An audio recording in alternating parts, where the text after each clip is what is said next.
প্রাক-কথন জন লেখক একটি কল্পবিজ্ঞানভিত্তিক উপন্যাস ও উপন্যাসিকা সংকলনের জন্য মুখবন্ধ লেখার কি আদৌ প্রয়োজন ছিল? ছিল না। সংকলনটি স্বয়ংসম্পূর্ণ, নিজেদের কথা নিজেরাই প্রকাশ করতে যথেষ্ট সক্ষম। তবু প্রয়োজনটি জরুরি হয়ে পড়ল। প্রথমত, কাহিনীগুলো যত না কল্পবিজ্ঞানের, দেখা যায় অনেক বেশি সামাজিক তার চেয়ে। দ্বিতীয়ত, লেখকরা প্রত্যেকেই সাবেক সোভিয়েত রাশিয়ার মানুষ। আর 60-এর শেষ থেকে 80-র দশক এই গল্পগুলোর সৃষ্টিকাল। সাহিত্যে সময়ের একটি বড়সড় আবেদন থাকে। সমকালীন সাহিত্যে আমরা সেই দেশের সামাজিক, রাজনৈতিক মূল্যবোধ অথবা সেই সব মূল্যবোধের উপর আগ্রাসী ধর্ষণ, কখনো বা সরাসরি, কখনো রূপক হিসাবে পাই। সাবেক সোভিয়েতের এইসব গল্পগুলো যেন সেই সময়েরই চিহ্নিত দলিল। এখন সেই সময় মানে কোনো সময়। প্রথম বিশ্বযুদ্ধ এবং বলশেভিক বিপ্লবের পরবর্তী সময়কালে সোভিয়েতের সাই-ফাই সাহিত্যেও ছিল বিশ্বব্যাপী সমাজতন্ত্রের স্বপ্ন।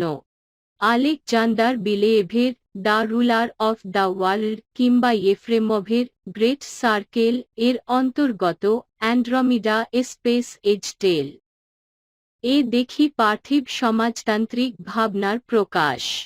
শক্তি ও ক্ষমতার মানদণ্ডে সমাজতন্ত্রের সেই সার্বজনীনতার আকাঙ্ক্ষা এতটাই ছিল যে শুধু এই পৃথিবী নয়, দেখা যায় পৃথিবী পেরিয়ে সুদূর গ্যালাক্সিতেও বেজে উঠেছে সমাজতন্ত্রের টোটালিটেরিয়ান জয়গান।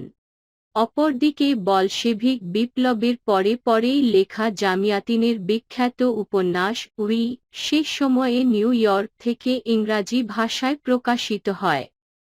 সেখানে এমন একটি টোটালিটেরিয়ান সমাজের বিরুদ্ধে বিক্ষোভ ধ্বনিত হয়েছে, যেখানে ব্যক্তিগত ও সামাজিক স্বাধীনতার কোনো মূল্য নেই, যেখানে সমস্ত বাসযোগ্য বাড়ি স্বচ্ছ কাঁচের তৈরি, যাতে রাষ্ট্রীয় অভিভাবকরা প্রতিটি অধিবাসীর ওপর নজর রাখতে পারে। এতে যে সেই বিপ্লবোত্তর শিশু সোভিয়েতের দিকেই অঙ্গুলি নির্দেশ, সেটা অনুভব করা যায়। তবে কোনো সমাজ ব্যবস্থাই বিরোধীশূন্য হতে পারে না, রাশিয়াতেও হয়নি। মনে রাখতে হবে, জারতন্ত্রের পতনে সোশ্যালিস্ট রিভলিউশনারি রাও শামিল হয়েছিল, কিন্তু তারা মূলত ছিল ফিউডাল সিস্টেমের পতাকাবাহী। কৃষক শ্রমিকের বলশেভিক পার্টির সঙ্গে সংঘর্ষ ছিল নৈতিক।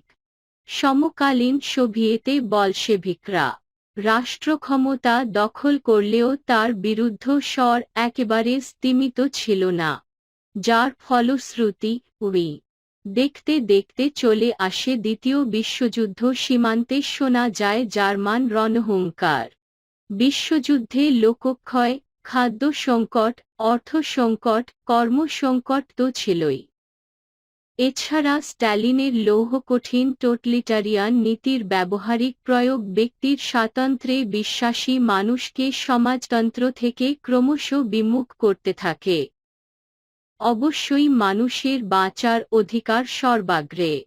খাদ্য, বস্ত্র, বাসস্থান, শিক্ষা, স্বাস্থ্য বাঁচার এই মূলগত অধিকারকে সকলের জন্য নিশ্চিত করার সামাজিক প্রবণতা যে তত্ত্বে পাওয়া যায়, তা খোলা বাজারের ক্যাপিটালিস্ট দিগদর্শনের বিপরীত পথের দিশা দেখায়।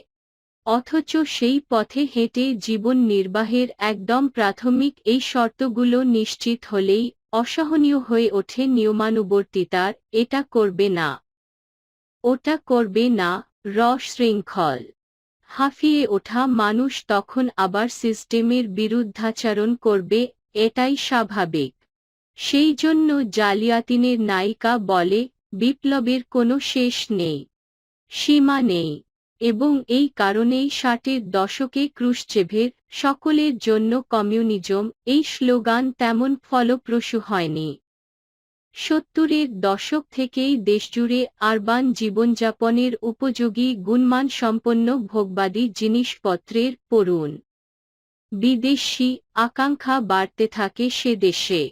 গাড়ি এবং ফ্ল্যাটের চাহিদা বৃদ্ধির সঙ্গে সঙ্গে বাড়তে থাকে সরকারি লালফিতে টালবাহানা এবং সে কারণে প্রাপ্তির দীর্ঘসূত্রিতা হেতু ক্ষোভ। এছাড়া সংস্কৃতির সব সৃষ্টিশীল মাধ্যমগুলোকেই অনুবীক্ষণে পরখ করার প্রবণতা। তার ফলস্বরূপ কঠোর সেন্সরশিপ এবং সেই সব ক্ষেত্রে কেজিবির আভ্যন্তরীণ রক্তচক্ষু দিনে দিনে প্রতিবাদীর সংখ্যা বাড়াচ্ছিল দেশের অন্দরে। প্রসঙ্গত সোভিয়েতে অত্যন্ত জনপ্রিয় স্ত্রোপাগাৎস্কি ভাইদের পরবর্তীকালে সাই-ফাই রচনা দ্য ডুমড সিটি আত্মপ্রকাশের জন্য চাপা পড়েছিল দীর্ঘ 16 বছর। অথচ একটা সময় ছিল যখন সরকারি প্রকাশনা থেকে প্রকাশিত স্ত্রোপাগাৎস্কি ভাইদের বই হাতে পাওয়ার জন্য সোভিয়েত জনতা উদ্গ্রীব হয়ে উঠত। তাহলে দ্য ডুড সিটি তে কি এমন ছিল যার জন্য সে দেশের সরকার ওই বইটি প্রকাশের অনুমতি দেয়নি? এদিকে ঠান্ডা যুদ্ধের আবহে খোলা হাওয়া পাশ্চাত্য ক্যাম্পেনের প্রভাবও এই বিরোধিতাকে হাওয়া জুগিয়ে চলেছিল। ফলশ্রুতিতে পেরেস্ত্রোইকা গ্লাসনস্তের হাত ধরে অনেকটাই শিথিল হয় সোভিয়েত নিয়মরক্ষ। ফলত 1989 সালে টাওয়ার অফ বার্ডস শিরোনামে এই সংকলনের অন্তর্গত 5টি কাহিনীর ইংরেজি ভাষান্তর প্রকাশিত হয়। তবে মোটাদাগের তীব্র সিস্টেম বিরোধিতা এদের মধ্যে কোনো কাহিনীতেই দেখা যায় না। যা দেখা যায় তা ক্ষোভের প্রতীকী ও শিল্পিত প্রকাশ। অন্যদিকে যাচ্ছ কোথায় পিঁপড়েরা একটু ব্যতিক্রমী। ইউরি মেদভেদেভের 3টি কাহিনীর সংকলন চ্যারিয়ট অফ টাইম থেকে এটি নেওয়া হয়েছে। এ কাহিনীতে তো নয়ই, এমনকি ওই বইয়ের বাকি 2টি কাহিনীতেও সোভিয়েত বিরোধিতার নামগন্ধ ছিল না। বরং এই কাহিনীতে দানিকেন তত্ত্বের হালকা আভাস পাই আমরা। বস্তুবাদীর চোখে সেটা অন্যরকম লাগতে পারে। আসলে পৃথিবীতে মানুষের সৃষ্টি ধর্ম, জাতি এবং রাজনৈতিক মতগুলি মূলত একটি ইউটোপিয়া। চিরকাল যাকে বিশ্বাস করে, যার উপর নির্ভর করে গোটা মানবজাতটা ঠকেই চলেছে ক্রমাগত। বলা ভালো নিজেকেই ঠকিয়ে চলেছে। সেই ইউটোপিয়ায় আচ্ছন্ন মানুষগুলোকে দাবার বোড়ে বানিয়ে কখনো ধর্মের নামে, কখনো বর্ণ, জাতি, জাতীয়তা ও রাজনীতির নামে শোষণের নিরঙ্কুশ চক্রটি চলতেই থাকে। সে কারণে ফ্রিডম অফ থট দুনিয়া জুড়েই একটা সোনার পাথরবাটি। কিন্তু একটা বিষয় পরিষ্কার যে আমি যা ভাবি তুমিও তাই ভাব, আর ঘোরতর দেশপ্রেমিক হয়ে ওঠ সেইভাবে। এই সমষ্টিগত সাধারণতার বাইরে কিছু মানুষ থাকে যারা স্বপ্ন দেখতে ভালোবাসে। তারা স্বাধীন, ইন্ডিভিডুয়াল, আর যে কোনো সিস্টেমই পছন্দ করে প্রতিরোধহীন দাসত্ব। স্বাধীন চেতা অস্তিত্ব সেই সিস্টেমের পক্ষে দুশ্মনস্বরূপ। আমাদের কাহিনীগুলোতে ফিরে ফিরে এসেছে সেই ইন্ডিভিডুয়াল এর আকাঙ্ক্ষা। ধ্বনিত হয়েছে ইট, কাঠ, পাথর, কংক্রিটে মোড়া আরবান সভ্যতার সর্বগ্রাসী দম্ভের বিরুদ্ধে বিক্ষোভ। প্রকাশিত হয়েছে বিজ্ঞানের নামে শুকনো যুক্তিজাল নির্ভর তর্ক এবং রহস্যের মধ্যে চিরকালীন দ্বন্দ্ব। এমনকি এ প্রশ্নও উঠেছে, বিজ্ঞান আর তার মানবিকতাবিহীন নিরন্তর অনুশীলন বিশ্বব্যাপী মানুষের জন্য কতদূর পর্যন্ত অপরিহার্য। প্রশ্ন উঠেছে প্রকৃতির নিয়ন্ত্রণের নামে, প্রকৃতি থেকে ক্রমশ দূরে সরে গিয়ে স্বরচিত এক নির্জন দ্বীপভূমিতে বাস করা মানুষের একাকিত্ব নিয়েও। ওরেল সের্গেইভিচ কোরাব্যালনিকভের পক্ষীমিনার কিংবা ইউরি মেদভেদেভের যাচ্ছ কোথায় পিঁপড়েরা তার জ্বলন্ত উদাহরণ।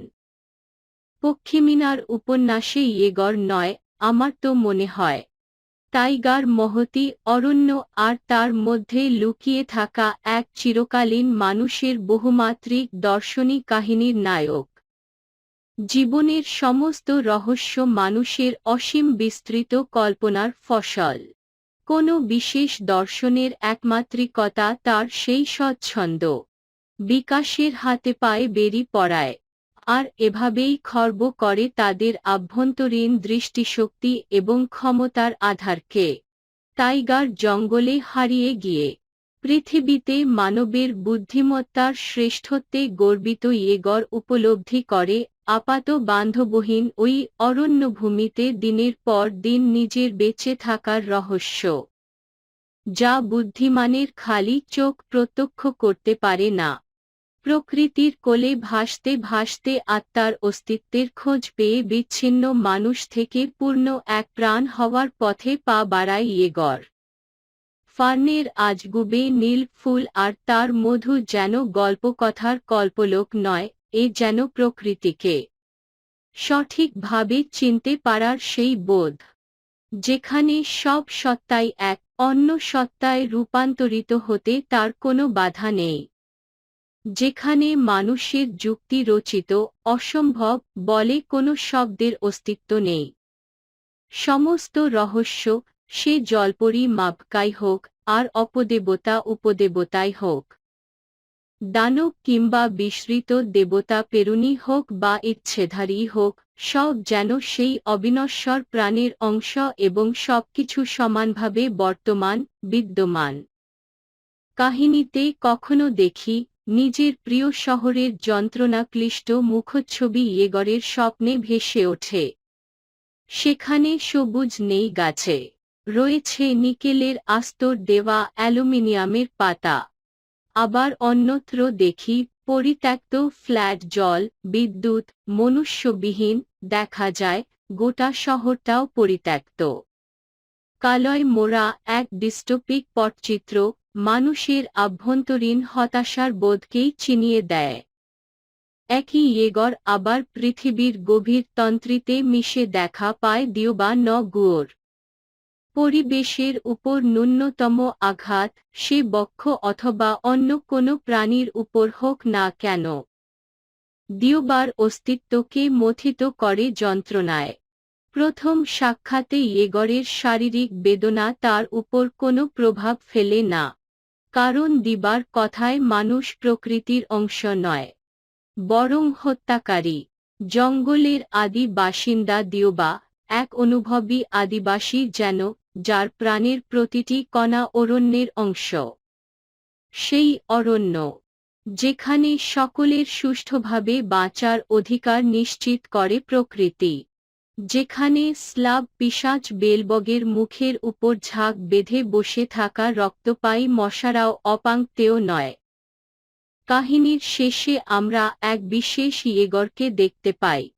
এ সেই ইয়েগর, যাকে ভেড়াওয়ালাদের হিংস্র কুকুরগুলো কামড়াতে যায় না, কারণ ইয়েগরের মধ্যে থেকে মানুষের ভীতি প্রদর্শক ধ্বংসকামী সত্তাটার তখন বিনাশ হয়েছে। এ সেই ইয়েগর, যাকে দেখে মনে হয় সে বলগা হরিণ আর মানুষ এক কোনো তফাত করতে পারে না, আর সাধারণ মানুষ তাদের অপরিসীম অন্ধত্বে যাকে মনে করে উন্মাদ। কাহিনীর শেষে বোঝা যায়, এই জ্ঞান ইয়েগরের অধুনালুপ্ত একটি বিশেষ পাঠক্রমের অভ্যাস, যা একদিন মানুষের সহজাত ছিল। ইট, কাঠ, পাথর, কংক্রিটের নিরন্তর অহংকারী প্রয়াস, যা থেকে বিচ্ছিন্ন করে রেখেছে আত্মম্ভরী আধুনিক মানুষকে। তবু সেই লুপ্ত অভ্যাসের হারানো পাঠক্রমের এক ছাত্রকে খুঁজে পায় ইয়েগর। হাসপাতালের এক সময়ের কাগুজে জ্ঞান অর্জনকারী বড় ডাক্তার, বৃহত্তর প্রকৃতির সঙ্গে এক অবাধ মেলবন্ধনে জড়িয়ে পড়েন শেষ পর্যন্ত। কাহিনীতে ইয়েগর নিজেই হয়ে ওঠে এক পক্ষীমিনার, পৃথিবীর তাবৎ প্রাণের নিশ্চিন্ত আশ্রয়। সেখানে প্রচলিত বিশ্বাসের বহুমাত্রিকতায় সমস্ত আপাত অসম্ভব অস্তিত্বেরা দেহধারণ করে। মেদভেদেভের যাচ্ছ কোথায় পিঁপড়েরা আবার আরও একটু এগিয়ে গিয়ে মানুষের প্রাচীন জ্ঞান এবং ঐতিহ্যের সঙ্গে মহাজাগতিক যোগসূত্রের দিশা দেখায়। কাহিনীর একটি অন্যতম চরিত্র তালানব। একদল বিপাকগ্রস্ত পিঁপড়েকে বিপন্মুক্তিতে সাহায্য করেছিল ইঙ্গিত দিয়ে। ইঙ্গিতে ভাষা বুঝেছিল পিঁপড়েরা। তাদের চেয়ে ক্ষমতা আর বুদ্ধিতে বহুগুণ ধুরন্ধর মানুষের সেই ইঙ্গিত অত্যন্ত সুশৃঙ্খল আর নিয়মানুবর্তী পিঁপড়েদের কাছে পরিত্রাণের উপায় হয়ে উঠেছিল। কিন্তু তাদের কাছে শৃঙ্খলাই মুখ্য, নিয়মানুবর্তিতাই জীবন। কাজ শেষ হয়ে গেলে মুক্তিদাতার দিকে পিছন ফিরে তাকানোর অবকাশ তাদের ছিল না।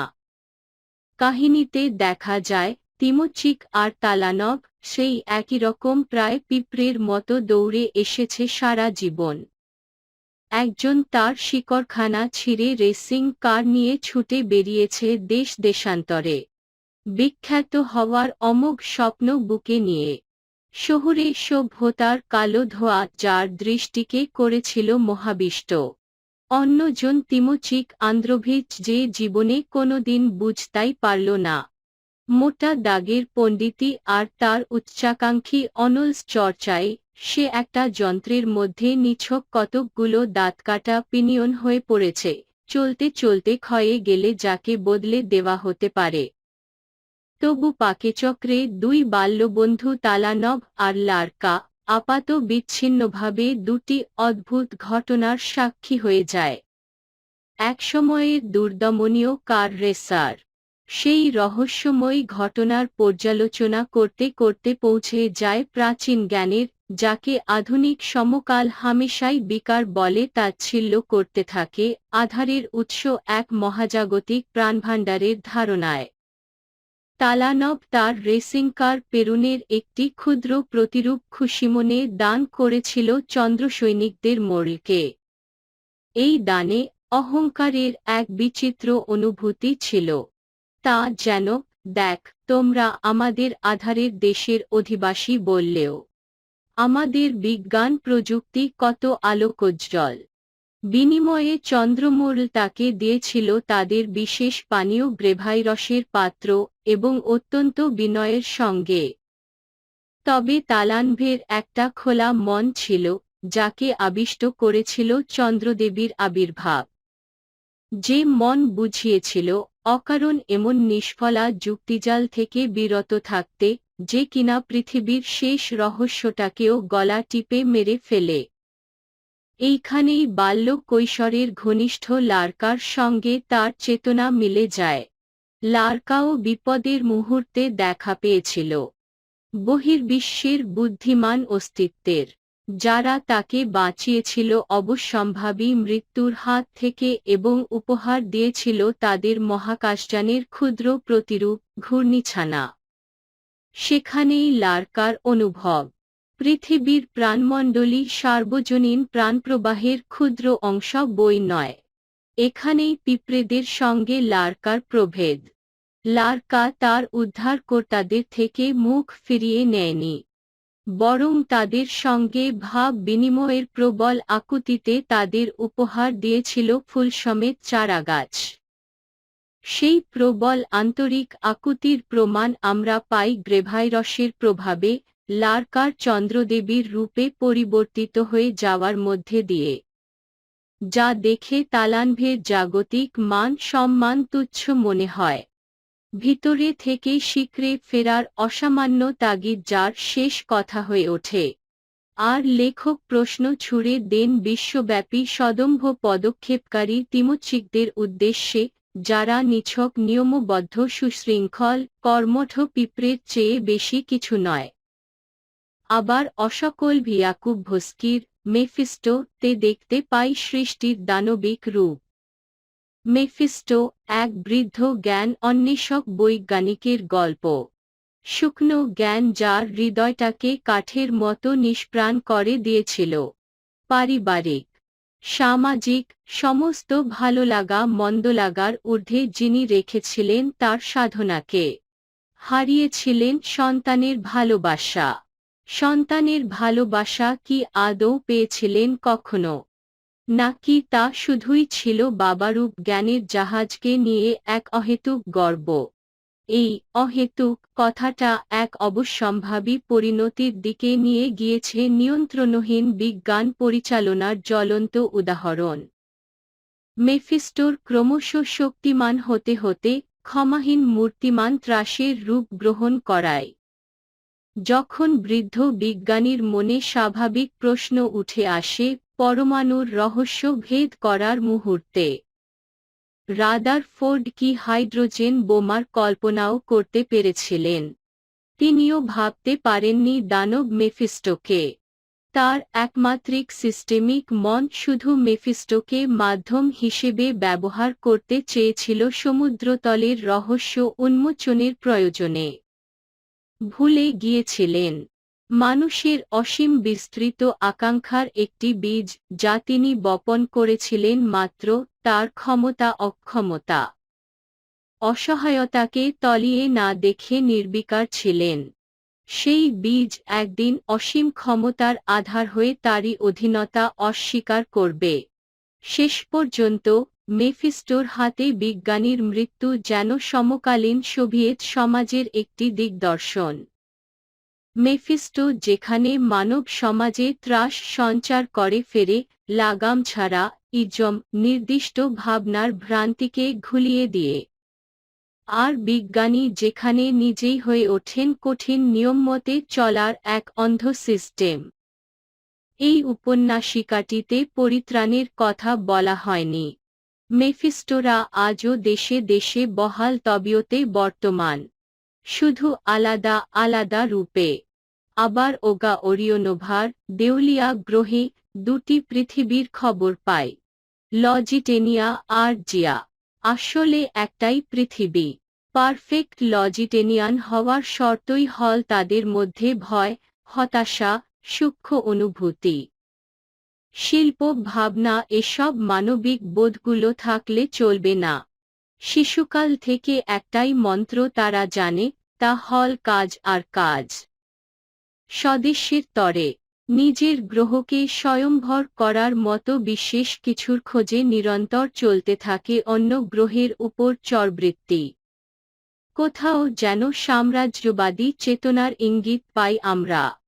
আবার গ্রেট লজিটেনিয়া যখন বলে ক্ষমতার কেন্দ্রীকরণের কথা, আর তার মাধ্যমে অধিবাসীদের আর্থসামাজিক উন্নতির কথা, তখন প্রশ্ন জাগে লজিটেনিয়া কি টোটালিটারিয়ান দর্শনে বিশ্বাস করে?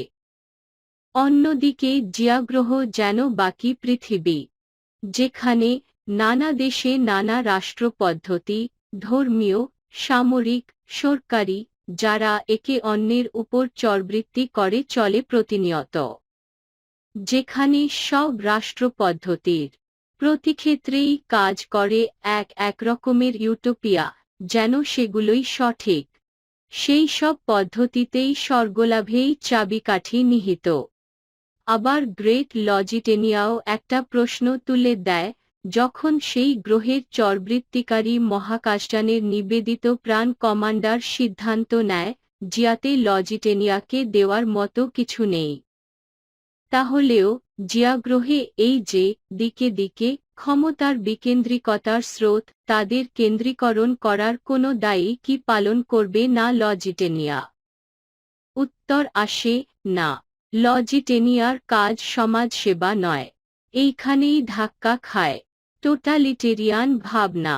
লজিটেনিয়াকে চিনি চিনি মনে হলেও চিনতে পারি না তখন। কাহিনীতে দেখা যায় জিয়াগ্রহের সাধারণ মানুষের উপর ১৪০ নম্বর বা ৯৩ নম্বরের থাবা পড়েছে প্রয়োজনে। এই ৯৩কে জেমস বন্ড ভাবনার মতো লাগে না, যে কিনা তথ্য সংগ্রহ বা অভীষ্ট সিদ্ধ করার পাশাপাশি স্থানানুযায়ী প্রবৃত্তিগত কর্মগুলোতেও যথেষ্ট পারঙ্গম। তবে গ্রেট লজিটেনিয়ার চরিত্র বদলে যায় প্রতিবাদী চর ২৭ নম্বরের হাত ধরে, যে জিয়াগ্রহের অন্দরের সুরটিকে বুঝতে পেরে মোহিত হয়ে যায় ২৭ নম্বরের হাবভাব কমান্ডারের চোখে। লজিটেনিয়ান সমাজ চেতনার পরিপন্থী মনে হয়। জিয়াগ্রহে থাকবে বলে পালিয়ে আসে লজিটেনিয়ার মহাকাশযান থেকে। বিভ্রম ঘটানোর জন্য রেখে আসে ঘটনাচক্রে নির্মিত নিজের পূর্ণাঙ্গ শ্বেতপাথরের মূর্তিকে, যা কিনা লালসাবিহীন এক আত্মমগ্ন শিল্পীর সৃষ্টি, যাকে কেন্দ্র করে বিহ্বল হয়ে পড়েছিল ক্রমাগত পালাতে থাকা এক লজিটেনিয়ান নারী। শিল্পীর সঙ্গে ২৭ নম্বরের আশ্চর্য মিলন সম্ভব হয়েছিল। লজিটেনিয়ার প্রথম মানবিক ভালো লাগার অনুভূতির স্বাদ পাওয়া ২৭ নম্বরের মূর্তির হাত ধরে সামাজিকভাবে অনেকখানি বদলে যায় লজিটেনিয়া, যার উত্তরণ দেখি কাহিনীর শেষ পর্বে। ২৭ নম্বরের মূর্তির সামনে সের্গেই এবং বিনার পরস্পরের আলিঙ্গনের মধ্য দিয়ে, যা লজিটেনিয়ায় অভূতপূর্ব। এ থেকে একটা কথা পরিষ্কার যে, তত্ত্ব কখনো দেশকে ছাপিয়ে যেতে পারে না। তত্ত্বের কঠোর ব্যবহারিক প্রয়োগ ভ্রান্তিজনিত কারণে শক্তির দম্ভকেই প্রকাশ করে থাকে। আলেকজান্ডার আব্রামভ এবং সের্গেই আব্রামভের তুষারমানবের ডায়েরি ও আমরা দেখি একই পৃথিবীর মধ্যে দুই পৃথিবীর গল্প। এক পৃথিবী জ্ঞানের অনুশীলনে মানবিক বোধিত হয়ে পড়ে এবং শেষ সিদ্ধান্ত নেয় তাদের আর বাইরের জ্ঞানের প্রয়োজন নেই। প্রয়োজন নেই জ্ঞানচর্চার, কারণ জ্ঞানের শিখর ইতিমধ্যেই ছুঁয়ে ফেলেছে তারা। এখানেও ইঙ্গিত পাই প্রফেসর মার্লের ছেঁড়া ছেঁড়া অতীত আবাহনে। এক জায়গায় যেমন দেখি একজন মহিলা, লাল পোশাক পরিহিতা, মার্লের শিশু অস্তিত্বের দিকে পিছন ঘুরে বসে, মনে হয় যেন বিমুখ। আর তাকে একজন পুরুষ, যার সঙ্গে মার্লের সাদৃশ্য আছে চেহারায়, বলে চলেছে, মহিলার খুশি হওয়া উচিত, কারণ শিশুটির মধ্যে পুরুষত্বের লক্ষণ বিদ্যমান। এখানে মহিলা হয়তো মার্লের মাতৃভূমি স্বরূপা, যে কিনা লাল পোশাকে আবৃত থেকেও তত্ত্বের ম্যাস্কুলাইন উদ্ভবে বিমর্ষ হয়ে পড়েছিল। ছাত্রী ইনার হাবভাবও ছিল পুরুষের মতো।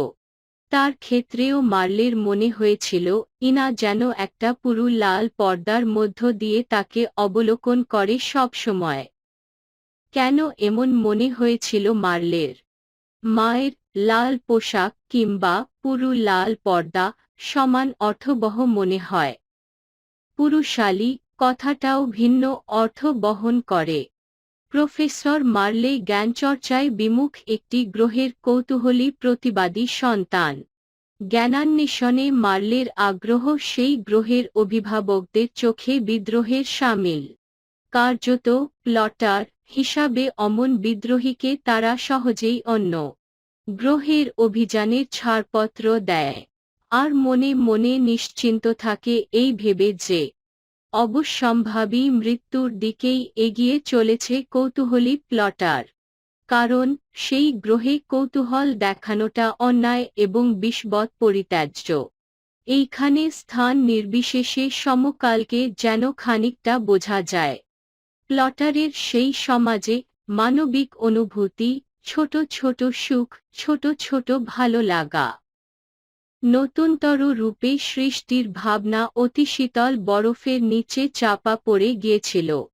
চাপা পড়ে গিয়েছিল নতুন প্রাণকে স্বাগত জানানোর উল্লাস্য। এই সভ্যতা ক্রমশই ঝুঁকে পড়েছিল অনিবার্য মৃত্যুর কোলে। এ কোনো সভ্যতা লাইসেঙ্কোবাদের কালো দিনগুলো নয় তো, যে সময়ে Lenin all union academy of agricultural সায়েন্সের অধিকর্তা প্রফেস দেনিসোভিচ লাইসেঙ্কো ডারউইনের প্রাকৃতিক নির্বাচনের তত্ত্বকে বাতিল করে ভার্নালাইজেশন আর গ্রাফটিং এর তত্ত্বকে সামনে আনেন, যার মূল প্রতিপাদ্য হল জিন ৩ বলে কিছু নেই।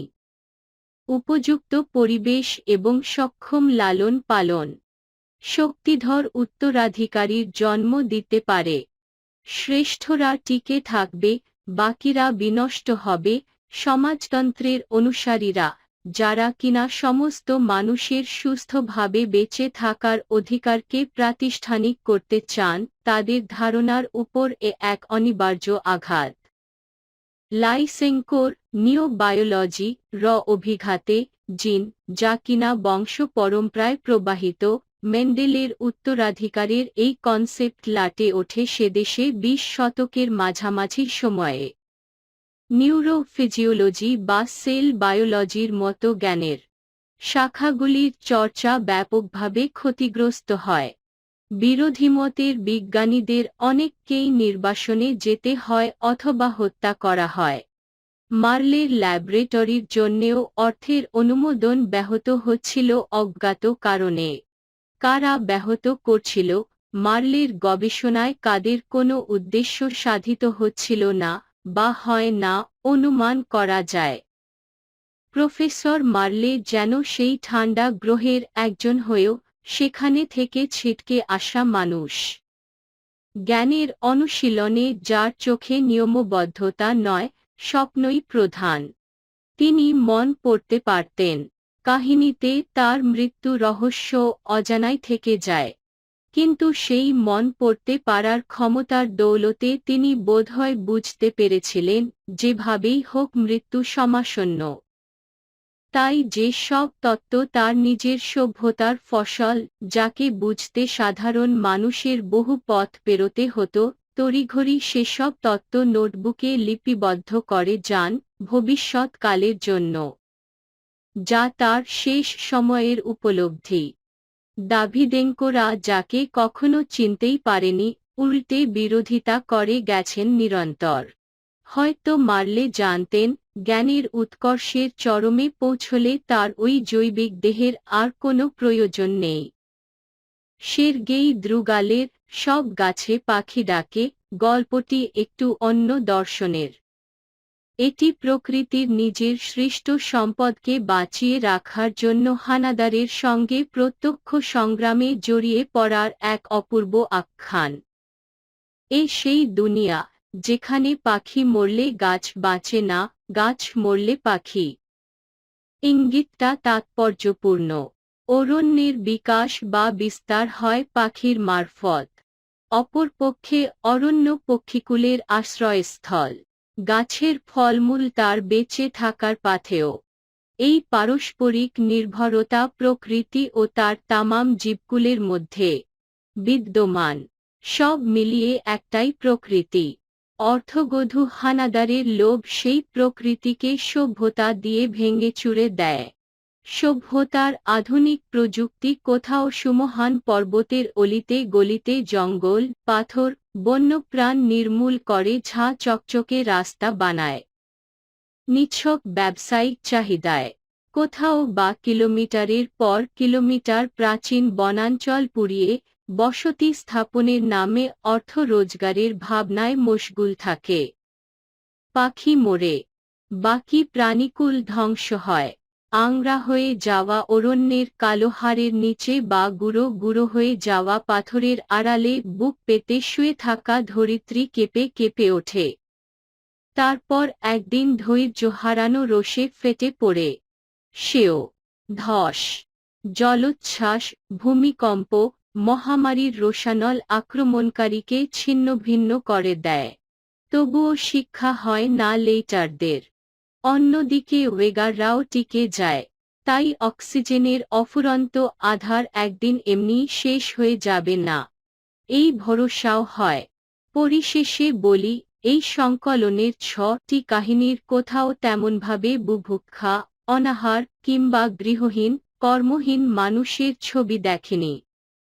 পক্ষীমিনারের ইয়েগর ইনস্টিটিউটের চাকরিটি হারিয়েছিল বটে, কিন্তু কাহিনীর শেষ পর্বে সেখানেই আবার তাকে কাজে যোগদান করতে দেখি। তাকে সুস্থ করতে সরকারি সিস্টেমের প্রাণপণ প্রচেষ্টাও লক্ষণীয়। একই কথা বলা যায় প্রফেসর মার্লের ক্ষেত্রেও। এক কথায় এই সংকলনের মূল উপজীব্য অতিরিক্ত আরবানাইজেশন, প্রকৃতিকে নির্মূল করার ষড়যন্ত্র, স্বপ্ন সৃষ্টির মূলে কুঠারাঘাত। স্বাধীন চেতা মননের উপর চালু সিস্টেমের রজ্জবদ্ধতা। আর সর্বোপরি রহস্যপিপাসু মানুষকে চালু বিজ্ঞানের যুক্তি তর্কের প্রকোষ্ঠে আবদ্ধ রাখা। তাই ভাবতে ইচ্ছা হয়, বলি, আমি এখন জেগে আছি, তুমি আমাকে ঘুমোতে বলো না। 6 জন অনুবাদকের আন্তরিক প্রয়াসে ঝরঝরে বাংলায় পাওয়া এই সংকলনটি অনুবাদ সাহিত্যের স্থাপত্যের উপর বলতে পারি একটি সুদৃঢ় সংযোজন। পার্থ চট্টোপাধ্যায়।